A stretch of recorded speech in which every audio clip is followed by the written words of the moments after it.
histoire d'en dire plus.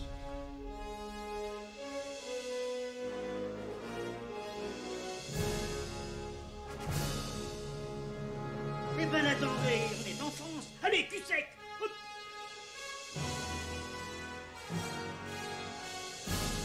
Personne ne veut le croire et pourtant c'est vrai. Ils existent, ils sont là, Tarnatata.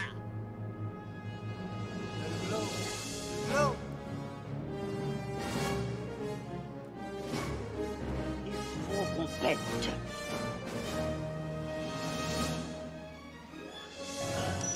Voyons, circuit branché, correcteur temporel temporisé.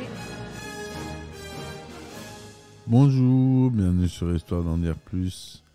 Aujourd'hui, on parle d'un film de Christopher Nolan, un film avec Leonardo DiCaprio. C'est Inception. Allez, c'est parti mon kiki. Alors Inception, ce film particulier qui a laissé personne indifférent, a une explication toute particulière. Donc c'est Christopher Nolan à la réalisation ainsi qu'au scénario. À la musique, on retrouve le grand Hans Zimmer. On y retrouve Leonardo DiCaprio, Joseph Gordon-Levitt, Elliot Page, Tom Hardy, Ken Watanabe, Marion Cotillard, qui a un petit rôle dedans. Enfin, pas un petit rôle, un bon rôle, mais pas un rôle principal, on va dire. Société de production Warner Bros, Legendary et Syncope. C'est un film américano-britannique, un thriller de science-fiction. Il est produit aussi par Christopher Nolan et il est sorti en 2010. Sorti 2 ans après le grand succès de The Dark Knight du même réalisateur, le film voit le jour grâce à la réputation de celui-ci. Les sociétés de production Warner Bros et Legendary Pictures lui octroient un budget de 160 millions de dollars, sans compter 100 millions dévolus à la promotion du film. Inception reçoit un accueil très positif dans le monde entier, les critiques ayant particulièrement salué son originalité, son casting, sa musique et ses effets visuels. Il rapporte plus de 800 millions de dollars, le classant comme l'un des 40 plus gros succès au box-office mondial. Le film remporte 4 Oscars, dont celui de la meilleure photographie. Il est nommé à ceux du meilleur film et du meilleur scénario original. Il est également classé dans les 15 meilleurs premiers films du top 250 de l'IMDb, avec une note de 8,7 basée sur la vie de 2 millions de personnes. Alors le résumé, si on peut faire le résumé de ce film. Dans un futur proche, les États-Unis ont développé ce qui est appelé le rêve partagé, une méthode permettant d'influencer l'inconscient d'une victime pendant qu'elle rêve, donc à partir de son subconscient. Des extracteurs s'immiscent alors dans ce rêve qu'ils ont préalablement modelé et qui peuvent contrôler afin d'y voler des informations sensibles stockées dans le subconscient de la cible. C'est dans cette nouvelle technique que se sont lancés Dominique Cobb et sa femme Mal. Ensemble, ils ont exploré les possibilités de cette technique et l'ont améliorée, leur permettant d'emboîter leurs rêves les uns dans les autres, accentuant la confusion et donc diminuant la méfiance de la victime. Mais l'implication du couple dans ce projet a été telle que Mal a un jour perdu le sens de la réalité. Pensant être en train de rêver, elle s'est suicidée, croyant revenir à sa vision de la réalité. Soupçonné de son meurtre, Cobb est contraint de fuir les États-Unis et d'abandonner leurs enfants à ses beaux-parents. Il se spécialise dans l'extraction, en particulier dans le domaine de l'espionnage industriel. Mercenaire et voleur, il est embauché par des multinationales pour obtenir des informations de leurs concurrents commerciaux. Le film commence donc au cours de la tentative d'extraction d'informations de l'homme d'affaires japonais Saito. Cobb et son équipe échouent cependant à obtenir les informations qu'ils cherchaient, lorsque Saito réalise qu'il est en fait en train de rêver. Mais Saito, impressionné, embauche Cobb pour un travail très particulier. Il souhaite conduire l'héritier d'un empire énergétique à démanteler la société de son père, en implémentant cette idée dans le subconscient de l'héritier, ce qui permettrait à Saito de devenir ainsi le numéro 1 mondial. Appelée Inception, cette technique est réputée pour être impossible, mais Cobb accepte, en échange de relations de Saito lui permettant de revenir aux États-Unis, de revoir ses enfants et d'être innocenté des charges de meurtre à son encontre. Cobb réunit une équipe d'experts chevronnés pour réussir. Outre Arthur, son associé, il embauche Helms, un faussaire spécialisé dans le vol d'identité, Youssouf, responsable de la sédation des participants au rêve, et Ariane, une talentueuse étudiante en architecture, dont le travail sera de concevoir les différents niveaux de rêve. Novice, elle est initiée par Cobb au rêve partagé. Elle découvre les infinies possibilités de manipulation des rêves, mais apprend par hasard les dégâts de la culpabilité que Cobb porte à propos de la mort de sa femme. Cette culpabilité prend la forme d'une projection incontrôlable de son inconscient. Une mâle vindicative qui apparaît encore et encore comme une intruse dans les rêves de Cobb et qui les influence parfois dangereusement. Cependant, la fascination du projet l'emporte sur les risques de ne pas se réveiller d'un des niveaux les plus profonds de rêve, ainsi que sur la menace que représente l'imprévisibilité de la psyché de Cobb.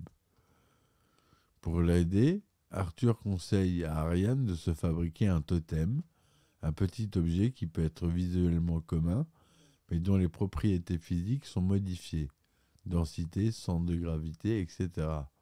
Ainsi, son possesseur peut faire la différence entre la réalité, ses propres rêves et les rêves d'un autre. Arthur empêche notamment Ariane de manipuler son totem, un dé pipé. Cobb possède lui-même un totem, son alliance. Lorsqu'il est dans un rêve, il la porte systématiquement à sa main gauche, mais il ne l'a plus dans le monde réel. Le film mène cependant une fausse piste en faisant concentrer le spectateur sur un autre objet que possède Cobb et qui est en réalité le totem de Mal, une petite toupie qui, si elle est lancée dans un rêve, tourne indéfiniment sans jamais tomber. Ariane se munira d'une pièce de jeu d'échecs qui ne peut pas tomber en rêve. L'équipe prévoit de mettre en œuvre le plan au cours du vol de Sydney-Los Angeles, le plus long du monde. Pendant le vol, ils droguent leur cible, Robert Fisher, et Cobb, Arthur, Hims, Ariane, Youssouf et Saito le rejoignent dans son rêve. Dans le premier niveau de rêve, ils se retrouvent dans un décor urbain et pluvieux, où ils enlèvent Fisher, mais leur plan prend rapidement une tournure désastreuse lorsqu'ils réalisent que leur cible a préalablement été entraînée à lutter contre les incursions étrangères dans son subconscient. Cet entraînement prend la forme d'une équipe de sécurité privée et lourdement armée qui prend pour cible les intrus, à savoir Cobb et son équipe. Au cours de cette attaque, Saito est gravement blessé. Finalement, il se réfugie dans une cachette et tente d'amadouer Fisher grâce à la présence de son parrain, Peter Browning, interprété par Helms. Celui-ci évoque l'existence d'un second testament secret laissé par Maurice Fisher à l'intention de son fils. Cobb décide de descendre à un niveau de rêve inférieur et il s'échappe dans une camionnette conduite par Youssouf, tout en se plongeant dans ce nouveau rêve emboîté. La camionnette est prise en chasse par l'équipe de sécurité de Fisher jusqu'au pont où, d'après le plan, une chute dans la rivière donnerait aux rêveurs la décharge, une sensation de chute, nécessaire pour les réveiller, si tant est qu'elle soit coordonnée avec les décharges des niveaux de rêve inférieurs. C'est compliqué. D'après la règle, qui veut que la vitesse de pensée soit potentialisée dans les niveaux de rêve les plus profonds, Le temps s'y déroule donc plus lentement que dans le niveau de rêve supérieur. Ainsi, les quelques minutes de course-poursuite dans la camionnette correspondent à plusieurs heures dans les rêves inférieurs. Dans le deuxième niveau de rêve, un hall d'hôtel d'affaires, Cobb accoste Fisher en lui disant qu'il est une projection de son esprit, un allié dans la protection de son subconscient contre des forces extérieures voulant lui extraire des informations. Fisher se laisse duper et accepte de le suivre dans un troisième niveau de rêve où il va tenter de mettre la main sur le second testament de son père et prendre connaissance de son contenu. Alors qu'Arthur a la tâche de trouver le moyen de leur donner une décharge dans ce second niveau, Cobb, Ariane, Salto, Ernst et Fisher s'endorment à nouveau et se retrouvent dans le troisième niveau, une forteresse hautement sécurisée en montagne.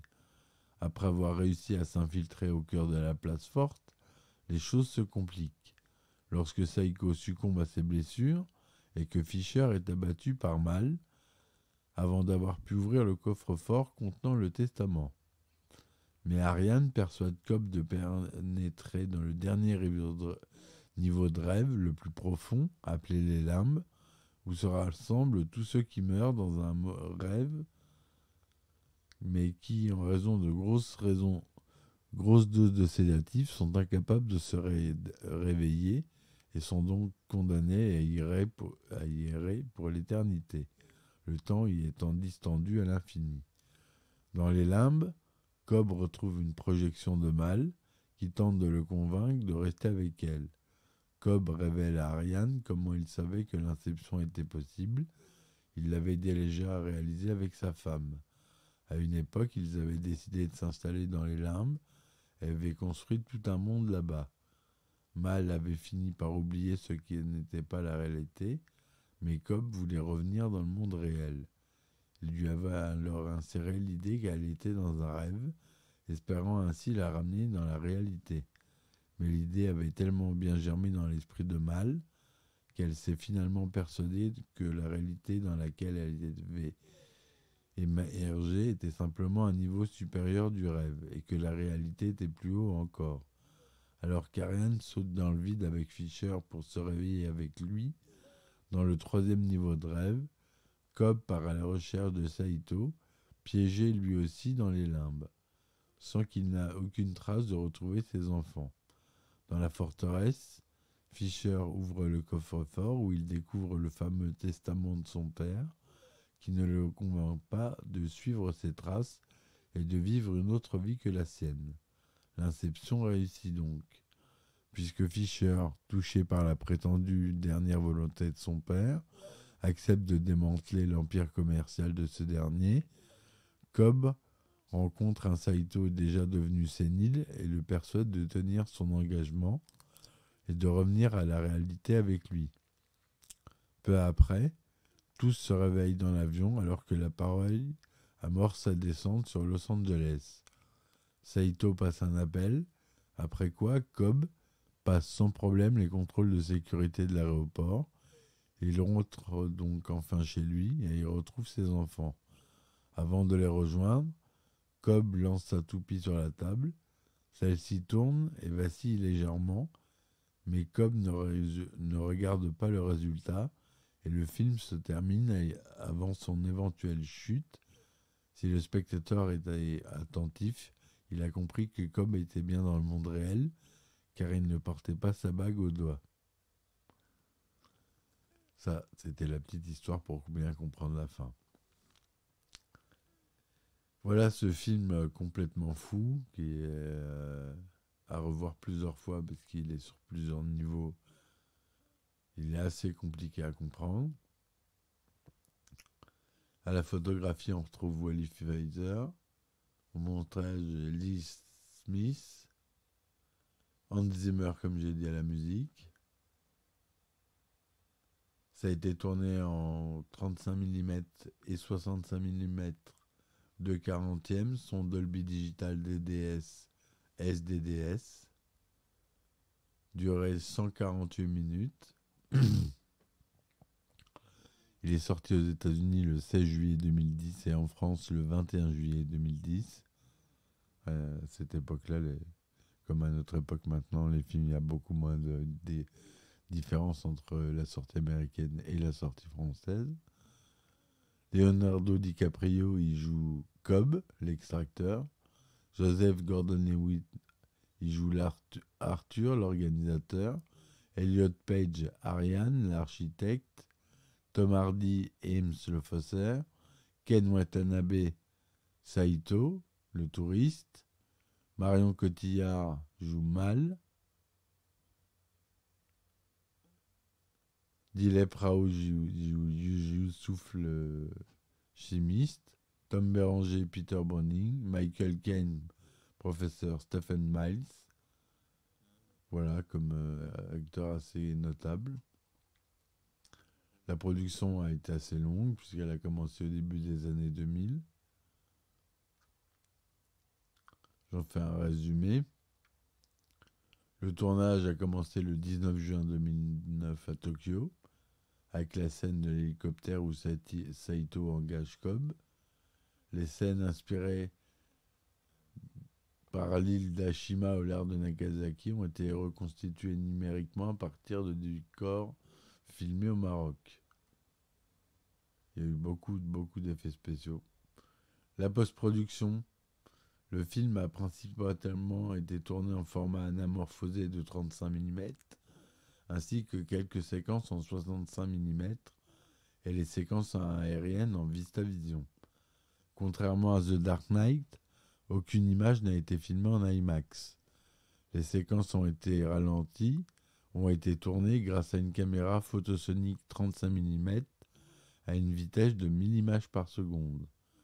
Le directeur de la photographie, Wally Pfizer, a finalement testé l'utilisation d'une caméra numérique à haute vitesse, mais le nombre de problèmes techniques rencontrés a contre-indiqué son choix pour le montage final. Nolan a choisi de ne pas tourner le film en 3D, préférant filmer avec un objectif à focale fixe, ce qui est impossible à faire avec des caméras 3D. Nolan a par ailleurs critiqué l'image sombre que la projection en 3D produit et contredit ceux qui affirment que le film traditionnel ne permet pas une perception de la profondeur. Je crois qu'il est inapproprié d'opposer la 3D et la 2D. Tout le principe des images cinématographiques est de refléter les trois dimensions. 95% de la profondeur que l'on perçoit à l'écran vient des techniques d'occlusion, de la résolution, de la couleur, et ainsi de suite. Donc l'idée d'appeler un film en 2D un film en 2D est un peu trompeur. Le réalisateur a cependant fait un test de conversion 3D en post-production, mais a estimé que même si cela était possible, il allait manquer de temps pour terminer la conversion selon un niveau de qualité qui le satisferait.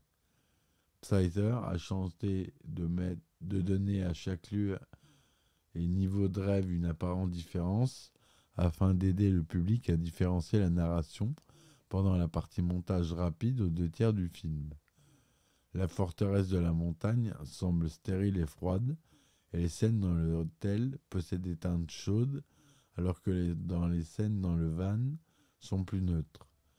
Pour les séquences oniriques du film, Nolan a utilisé un peu d'images de synthèse, mais leur a préféré les effets visuels lorsque c'était possible. Il explique que c'est toujours très important pour moi de filmer le plus possible, et ensuite, lorsque c'est nécessaire, les images générées par ordinateur sont très utiles pour compléter ou pour mettre en valeur ce que vous avez atteint physiquement. Pour cela, le superviseur des effets visuels, Paul Franklin, a créé une maquette de décor de la montagne et l'a fait exploser. La scène de combat sans gravité a été tournée avec l'ajout d'effets créés par ordinateur afin de tordre subtilement des éléments tels que la physique, l'espace et le temps. L'effet le plus difficile à réaliser a été la ville des limbes parce qu'il s'est développé de façon continue au cours de la production. Franklin a embauché des artistes qui ont construit divers concepts urbains alors que Nolan avait sa version idéale personnelle.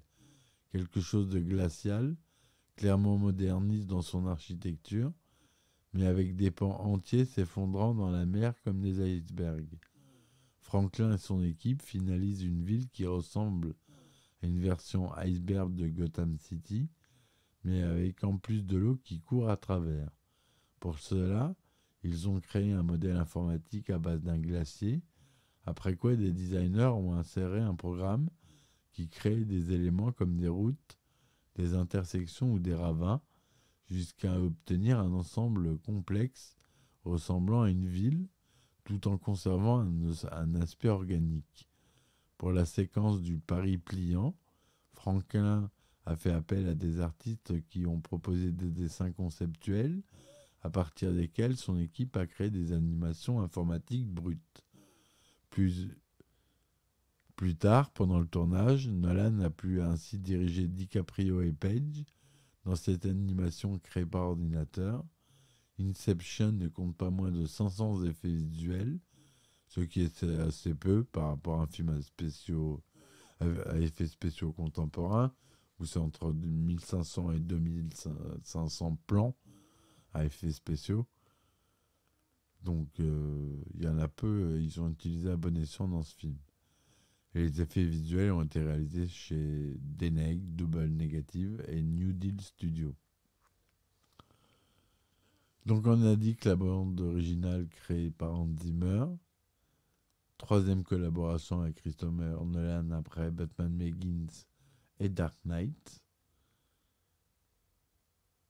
Il décrit son travail comme une bande-son originale, électronique et dense, pleine de nostalgie et de tristesse.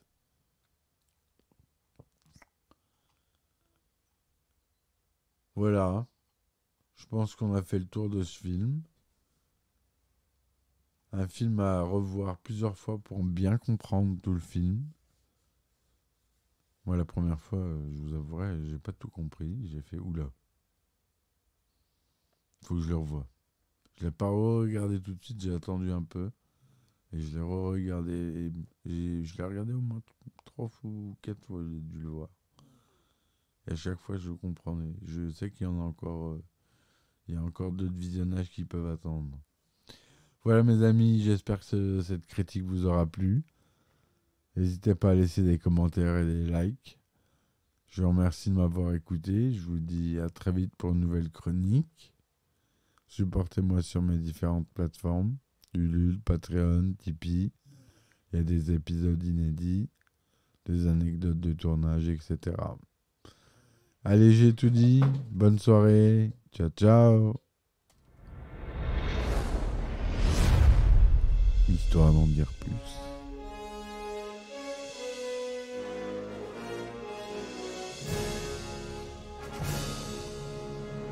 Eh ben attendez, on est en France. Allez, cul sec. Hop.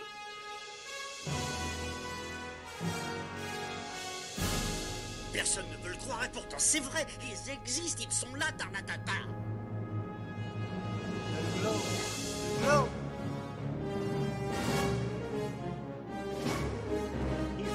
Qu'on pète.